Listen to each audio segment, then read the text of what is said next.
They remember the forest first. Thousands of bodies, lifted toward the sky on sharpened stakes, turning the horizon into a warning no army could ignore. They called it cruelty, madness, evil. That was the day my name stopped being a man's name and became a legend. They did not give me Dracula by accident, and I did not become Țepeș without reason. But if you want to understand why the stakes were raised, you must first understand the dragon I inherited, and the betrayal that forged me. They did not give me the name Dracula by accident. It came from my father, marked by the dragon, sworn into an order that wrapped faith around steel. That symbol followed me like a shadow before I ever chose my own path. To some it meant honor, to others something darker. I learned early that names do not explain a man, they announce what the world expects him to become. And then there was Țepeș. I did not claim it. It was forged by fear and repetition, a word sharpened by enemies, whispered by survivors, carved into memory by those who needed a monster more than they needed the truth. They saw the method and mistook it for the reason. I carried both names like burdens, one inherited, one imposed. Between them I ruled, knowing that once a name becomes legend, it no longer belongs to the man who bears it. And once learned, it could never be unlearned. The dragon was meant to stand for faith. They said it was a symbol of defense, of holy war, of a vow to shield Christianity from the rising shadow of the Ottomans. My father wore it on his name like armor. Dracul the Dragon, a title meant to inspire trust. But I grew up watching how easily symbols can rot. He was welcomed among knights, sworn before emperors, crowned by promises that sounded eternal. And then, almost without warning, the dragon turned. The same man who was meant to bar the gates to the Turks led them instead. Fortresses burned. Gates opened not by force, but by obedience. Faith was used as a key, and betrayal walked in wearing a knight's seal. Men who believed in oaths died because they trusted a name. I learned then that loyalty can be revoked, that honor can be erased with a single decision, and that righteousness is often just a story told by those who survive. My father's name was struck from the order, but the stain remained, passed to me like an inheritance no decree could remove. That was my first lesson in power. The dragon does not always guard the gate. Sometimes it is the one who opens it. From that moment on, there was no path back to innocence. They did not give me that name at birth. It was carved into me later, slowly, deliberately, by fear. I did not invent the stake to be remembered. I used it because terror speaks faster than armies. When enemies crossed my land, I answered in a language they would never forget. Even the Turks, hardened by war, stopped whispering my name and began to fear it. They called me Kazikak Bey, the Prince of the Stake. I heard it carried by rumors before it reached my ears as truth.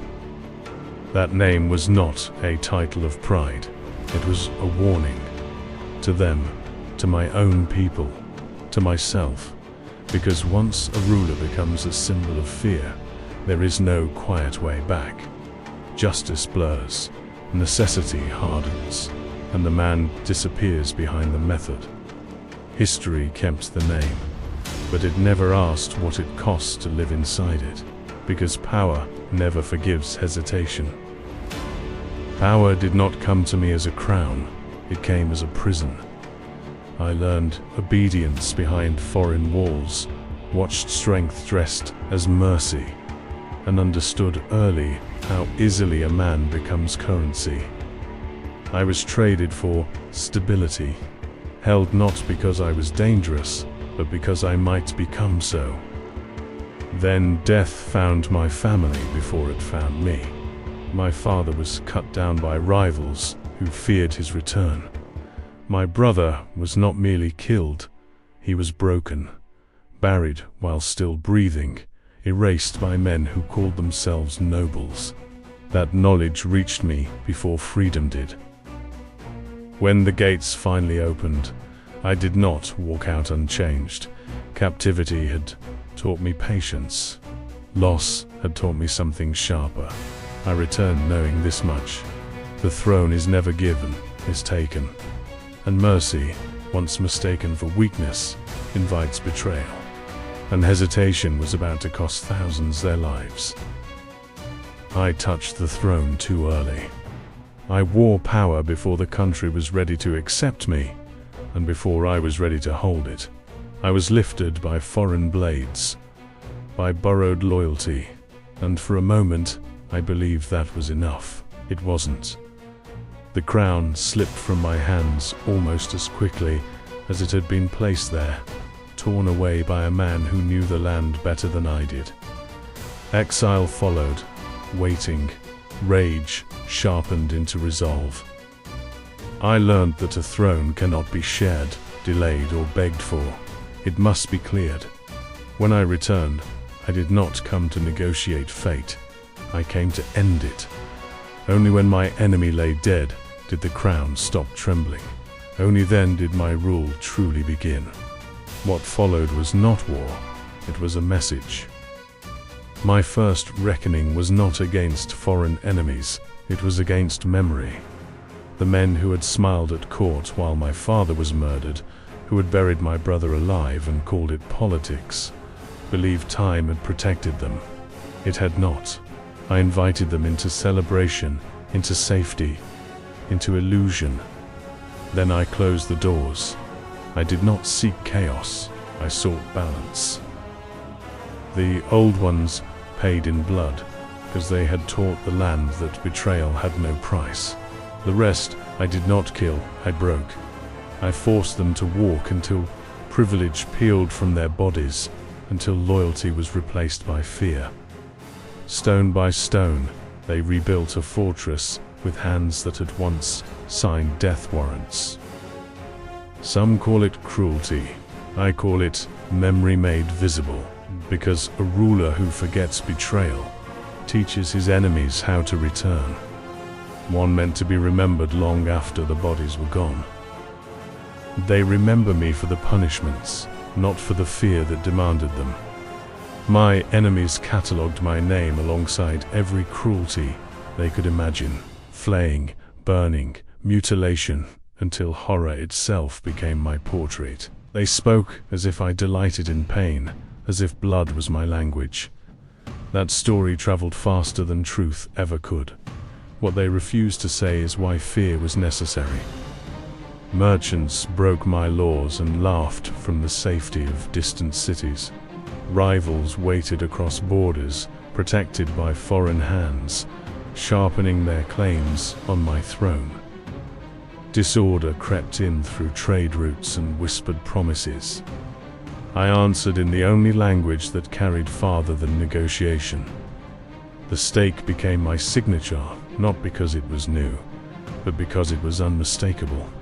It did not need explanation. It did not invite return.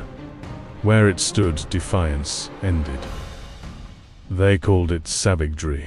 I called it containment. I did not invent terror. I inherited a world that already understood it. I simply used what history had proven effective when words failed and mercy was mistaken for weakness. Still, I am not blind to the weight of it. Power that relies on fear is never clean. But neither is a throne surrounded by enemies, who believe you will hesitate to defend it. Even now, I can still hear the silence that came after. But this is only a part of the story. If you want to hear history told by those who lived it, this channel is for you.